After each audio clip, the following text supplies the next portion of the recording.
Quand est-ce que le retour du Seigneur en gloire va se produire? On va l'apprendre aujourd'hui à l'émission La Parole vivante.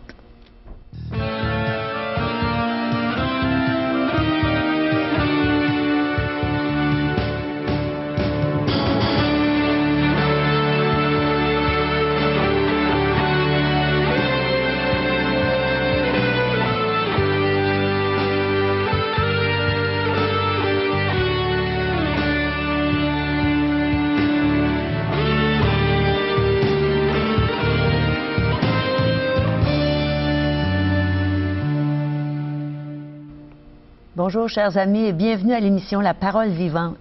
Aujourd'hui, le pasteur Régent Joly va nous enseigner pourquoi c'est si important de porter l'Évangile jusqu'aux extrémités du monde. Ça va être vraiment intéressant. Et Jenny Cyr est de retour avec nous avec un autre chant aujourd'hui, un très beau chant. On va entendre un témoignage d'une vie qui a été transformée. Et n'oubliez pas, on veut avoir de vos nouvelles encore plus que jamais. Alors, signalez le 1-877-l'Espoir, 1-877-537-7647 ou visitez notre site web espoir.ca.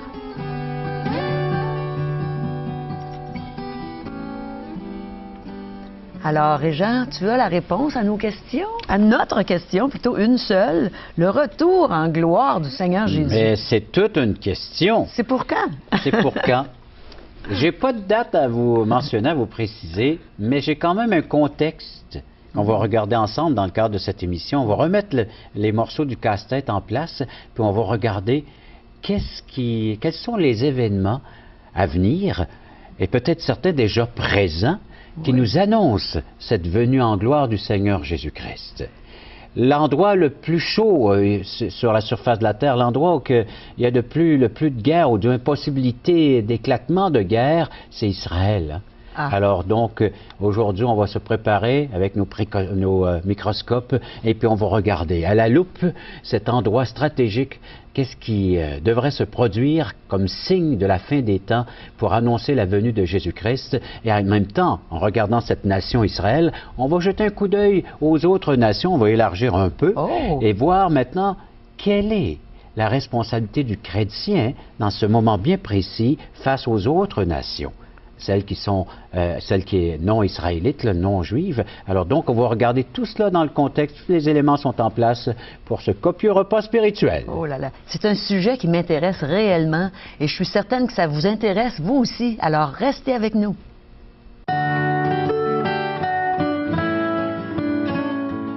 À l'église de Granby, il y a plusieurs anciens, des hommes sages qui savent conduire notre église. Et j'aimerais vous présenter un ancien en formation. C'est un homme envers qui je vais être de plus en plus redevable dans mon ministère à la louange. Et son nom, c'est Jacques Plante. Bonjour, Jacques. Bonjour. C'est une joie pour toi de venir avec nous, j'imagine. Hein? Certainement. Et c'est une joie pour nous de t'accueillir à l'émission La Parole vivante. Alors, on aimerait que tu nous racontes comment le Seigneur s'est fait connaître à toi. Certainement. Oui, moi, je peux dire, je suis originaire de Sherbrooke. Je suis né dans une famille de 4 enfants et je pourrais dire que j'ai une enfance très heureuse avec ma famille. Quand je suis arrivé à l'adolescence, c'est là que ça s'est gâté. J'étais très grand, très maigre et ça a fait que je suis devenu larguisé de la polyvalente à laquelle j'étais. Ça a été pour moi des moments très difficiles, très pénibles. Au point où j'en suis venu à me dire que la vie devait avoir beaucoup plus de sens que ça n'avait pas d'allure. Manger, boire, puis espérer que le lendemain soit mieux que la journée d'aujourd'hui. J'en suis venu même à penser au suicide, plus vers mon secondaire 4 ou 5. Je ne l'ai pas fait parce que mon éducation me défendait bien quelque chose comme ça. Heureusement? Oui, heureusement. Je me rappelle d'une journée où j'étais sur un pont à Sherbrooke. Je me suis fait serrer entre un garde-fou et un camion remorque qui tournait. Je n'ai pas été blessé, je n'ai pas été touché, mais ça m'a amené à me poser une sérieuse question. Qu'est-ce qui me serait arrivé si j'y serais passé cette journée-là? Je réalisais que je ne serais pas prêt à rencontrer mon Dieu. Je n'étais pas prêt à ce moment-là. Alors ça m'a amené à chercher qui était Dieu, quelle était la vérité. Entre-temps, mes parents ont débuté à aller dans une église évangélique. Donc, une église évangélique, c'est un endroit où on prêche l'Évangile. À Sherbrooke? À Sherbrooke, même. Puis je suis allé avec eux. Puis ce qui m'a frappé, en entrant dans cette église-là, un jeune homme est venu me rejoindre, m'a salué, m'a serré la main, m'a souhaité la bienvenue. Juste ce petit geste-là a fait que c'est quelque chose que je n'avais pas connu ailleurs auparavant. Donc ce que ça a fait en moi, c'est que ça m'a ouvert les oreilles. J'ai commencé à écouter ce que ces gens-là avaient à dire. Et c'était intéressant. Ils nous parlaient que Jésus-Christ était mort pour nous, qu'il était venu nous sauver, mais ils me disaient aussi qu'ils étaient certains d'aller au ciel. Ça m'achalait un petit peu plus, jusqu'au jour où j'ai lu un verset dans le premier épître de Jean, au chapitre 5, au verset 13, qui me disait « Je vous ai écrit ces choses afin que vous sachiez que vous avez la vie éternelle, vous qui croyez au nom du Fils de Dieu. » Ce jour-là a changé toute ma vie, toute mon existence. Je pouvais savoir où je serais pour l'éternité. J'avais un but maintenant. Et peu importe ce qui m'arriverait aujourd'hui, demain, je savais quel serait le terminus. Où serait mon terminus, puis je vais être au ciel. Puis si aujourd'hui je peux dire que je vais être au ciel, c'est pas parce que je suis meilleur qu'un autre, c'est parce que Christ a tout payé pour moi. Quel privilège, quelle paix je peux goûter aujourd'hui de savoir quelle va être ma fin. Alors, tu avais réalisé à ce moment-là que tu étais un pécheur, c'est ça? Un pécheur, exactement. Donc, ce n'est pas parce que je suis meilleur qu'un autre, c'est parce que Christ a tout payé à ma place sur la croix que je peux savoir ça aujourd'hui. C'est tout un privilège et une paix qu'on peut goûter. La paix qui surpasse toute intelligence. Exactement. Et maintenant, ça fait plusieurs années que tu sers le Seigneur avec droiture. Je peux en témoigner parce que je vois Jacques régulièrement dans notre ministère à l'Église. Et c'est un homme qui aime le Seigneur, qui a une passion pour servir notre Dieu. Alors, merci beaucoup, Jacques. Merci d'être venu donner ton témoignage. Et on est certain que plusieurs cœurs vont être touchés par ce témoignage. Tout le plaisir est pour moi.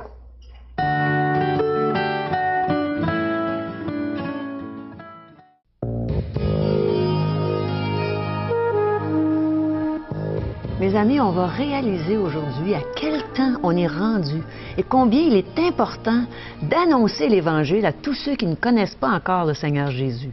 Et c'est à travers la prédication de l'Évangile par la bouche de Régent qu'on va l'apprendre. Merci, Caro.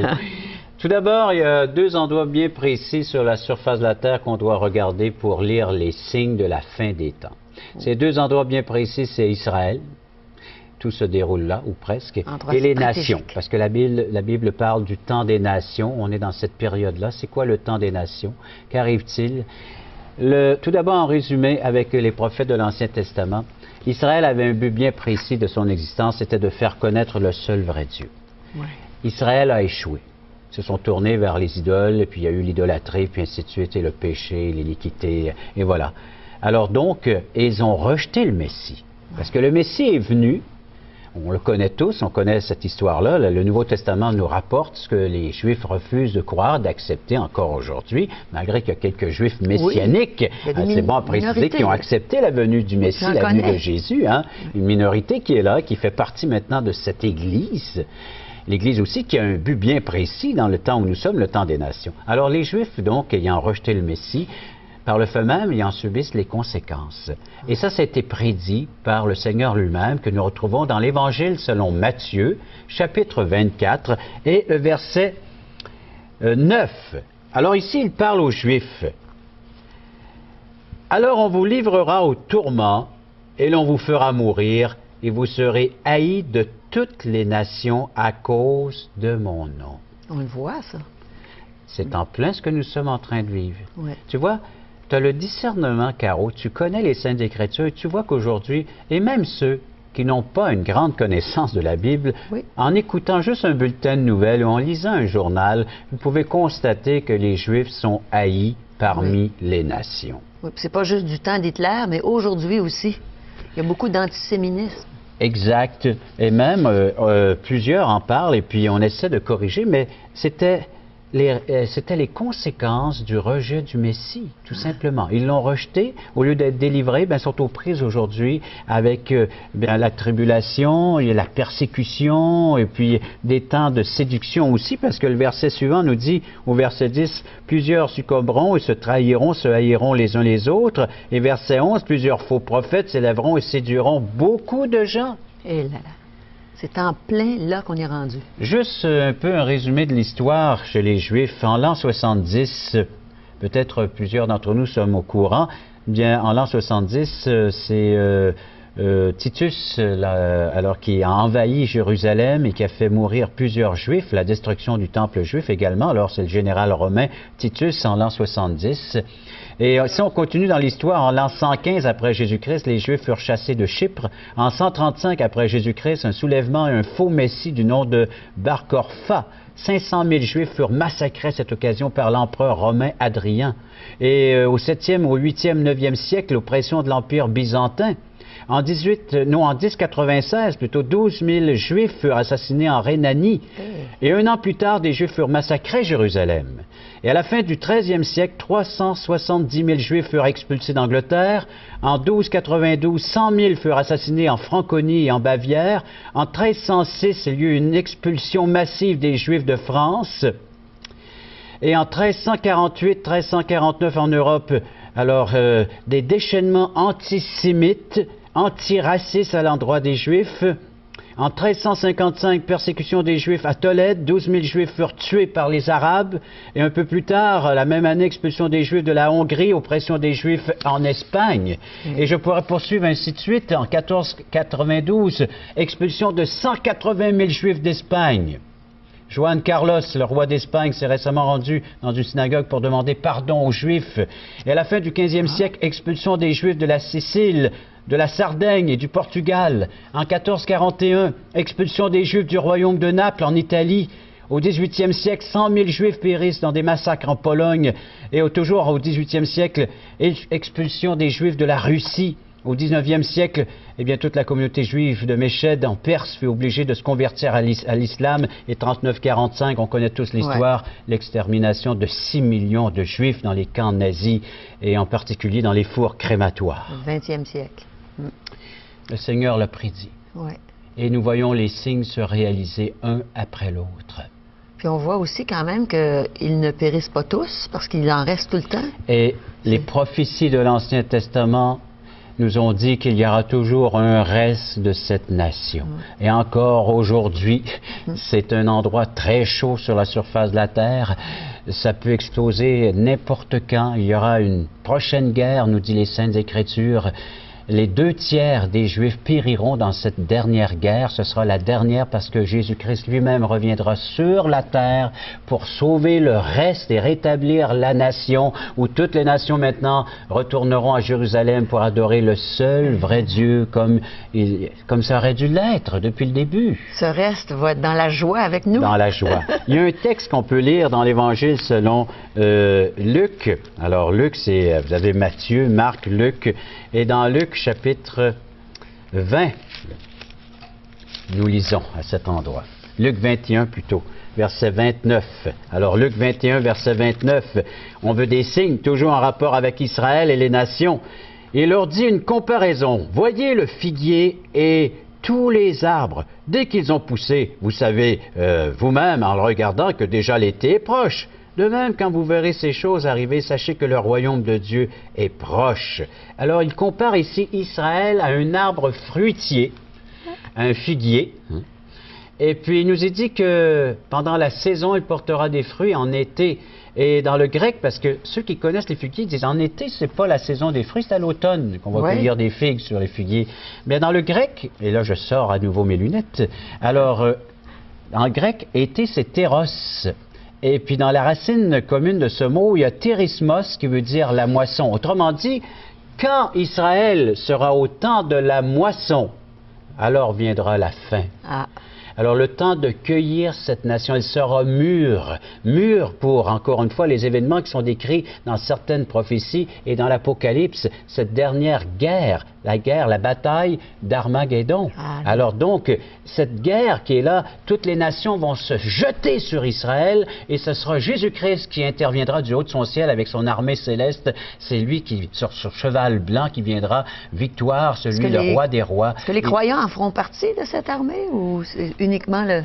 Là, ça dépend des interprétations, là aussi, concernant les choses à venir. Mais chose certaine, il y a une armée céleste qui viendra et interviendra du haut de son ciel, le roi lui-même, celui qui viendra établir son royaume, parce qu'il nous est dit que lorsque Israël atteindra donc cette date ou ce temps de la moisson, de cueillir les fruits. Alors, Christ viendra établir son royaume ici-bas sur la terre. Il est venu une première fois, et ils l'ont rejeté, ils l'ont repoussé. Et le Seigneur va revenir une seconde fois pour établir cette fois son royaume terrestre. Mais d'ici ce temps-là, nous, en tant qu'Église, tout comme les Juifs avaient une responsabilité, nous aussi, il ne faut pas échouer. Et notre responsabilité se retrouve dans Matthieu 24. Et j'aimerais qu'on retourne dans Matthieu 24, un retour en arrière, mais pour lire un nouveau texte, découvrir une autre vérité dans l'Évangile de Matthieu, chapitre 24, où le Seigneur lui-même est en train d'expliquer ces temps des nations et ce qui doit se produire ici-bas sur la terre, dans Matthieu 24. Et le verset 14... Matthieu 24, 14, vous prenez ça en note. Cette bonne nouvelle du royaume sera prêchée dans le monde entier pour servir de témoignage à toutes les nations. Alors viendra la fin, ou si vous voulez, viendra l'établissement de ce royaume. Alors, la responsabilité de l'Église, c'est ce que nous sommes en train de faire, Caro, et j'espère que d'autres croyants y participent, qu'on n'est pas seulement nos deux. Oui. Je crois que Dieu a une belle armée. Alors donc, mais les chrétiens aujourd'hui, ceux qui font partie de la véritable Église, qui se sont repentis de leur vaine manière de vivre, comme nous dit les Saintes Écritures, et qui maintenant ont adhéré par amour à la vérité, au Seigneur Jésus-Christ, qui l'ont éploré comme Sauveur et Seigneur, et même les Juifs peuvent le faire encore aujourd'hui, et par le fait même devenir des Juifs messianiques ou des personnes qui croient en cette première venue du Messie, ils seront sauvés des choses à venir, comme on vient de le décrire dans les Saintes Écritures, des temps de persécution comme il n'y aura jamais eu encore, et pourtant on regarde tout ce que l'histoire nous rapporte comme événement et comme fait, puis on dit ce qui est à venir est encore pire quand on parle des 2/3 des Juifs périront dans cette dernière guerre. On peut éviter tout cela en allant nous réfugier dans la personne de Jésus-Christ, mais pour cela, il faut que les nations entendent le message, et c'est à nous, en tant que chrétiens, avoir une part de responsabilité d'aller propager la bonne nouvelle à toutes les nations. Alors viendra la fin. Alors pour les nations, pour l'instant, c'est la grâce. Pour l'instant, c'est le rejet d'Israël du Seigneur Jésus-Christ. Il se tourne vers les nations, c'est-à-dire il tend les bras vers quiconque veut bien l'accueillir et le recevoir comme sauveur et sauveur personnel. Le Seigneur est sauveur de leur existence et de leur éternité, parce qu'on est sauvé également de la perdition éternelle lorsqu'on se réfugie en Jésus-Christ. Et après ça, bien, l'enlèvement de l'Église. Alors, ce n'est pas le Seigneur qui revient sur la terre, mais c'est nous qui serons enlevés en un instant, en un clin d'œil. Il y a plusieurs textes dans les Saintes Écritures, entre autres 2 Thessaloniciens ou 1 Thessaloniciens plutôt, qui nous parle de cet enlèvement, parce que 2 Thessaloniciens nous parle de la venue de l'impie, de celui qui va se manifester justement à Jérusalem et qui va entraîner les nations avec lui à l'adorer, ce faux Christ, antéchrist. Mais pour l'instant, la vérité, la parole de Dieu nous pousse maintenant à nous émerveiller devant ce retour glorieux du Seigneur lorsque nous serons enlevés. Il dit qu'il viendra chercher les siens. La question donc se pose aujourd'hui. Est-ce que vous appartenez à Jésus-Christ? Y a-t-il un lien d'appartenance? Est-ce qu'aujourd'hui, vous pouvez dire avec certitude, assurance, oui, j'appartiens au Seigneur Jésus-Christ. Et pour cela, il faut qu'il soit venu nous racheter, nous délivrer des ténèbres et d'appartenir à son royaume qu'un jour on le verra s'établir de nos yeux ici-bas sur cette terre. Jérusalem redeviendra le centre des nations où les gens pourront à nouveau se rendre dans cette ville et adorer le seul vrai Dieu. Pour l'instant, notre tâche, c'est d'annoncer la bonne nouvelle aux nations et, naturellement, pour les Juifs, eux, oui, d'implorer la miséricorde, le pardon, eux aussi, et d'attendre cette délivrance qui viendra un jour. La nation sera rétablie. La nation juive, les Israélites, pourront retourner et adorer le vrai Dieu. Alors donc, tout cela, ce sont les signes que nous pouvons lire présentement. Vous savez, on lisait des textes, et puis encore une fois, le Seigneur est comparé à ce jour du Seigneur comme un jour où le voleur va venir entrer dans la maison avec force, puis prendre naturellement ce qui lui appartient. Et ce monde aujourd'hui appartient aux ténèbres. C'est le royaume des ténèbres. Ça appartient à Satan, au diable.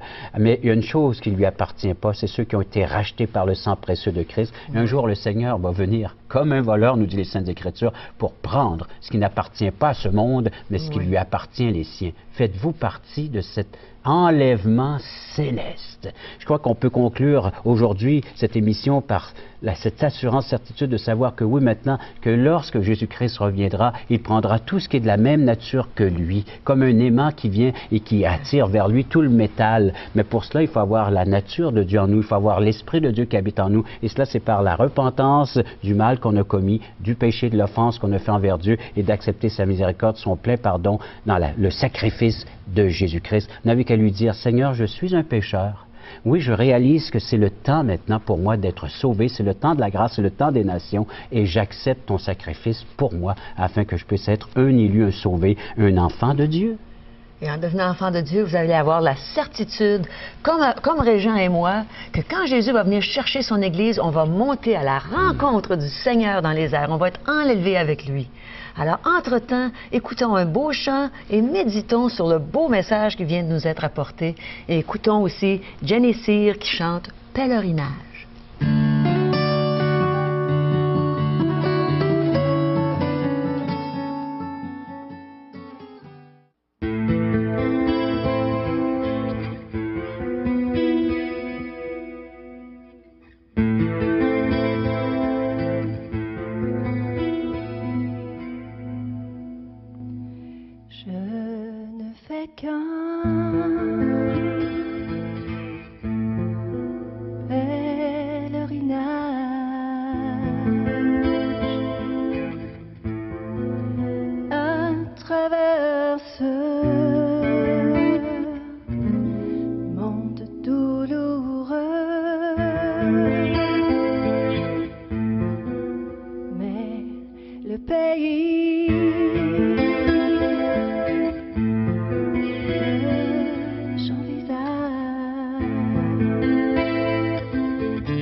Parole Vivante vous invite à participer à l'un des nombreux merveilleux déjeuners de l'espoir. Ces déjeuners ont lieu dans plusieurs restaurants réputés de la région et vous sont offerts gratuitement. Venez entendre le témoignage d'une vie transformée par la puissance de Dieu. Pour connaître les détails concernant l'endroit, la date et l'heure pour votre région, composez le 1-877-537-7647 ou notre site web www.espoir.ca.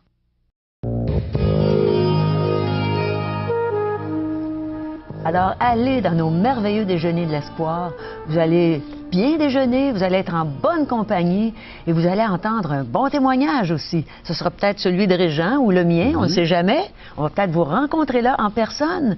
Et dans les déjeuners de l'espoir, on vous offre de la belle littérature ainsi qu'à notre émission.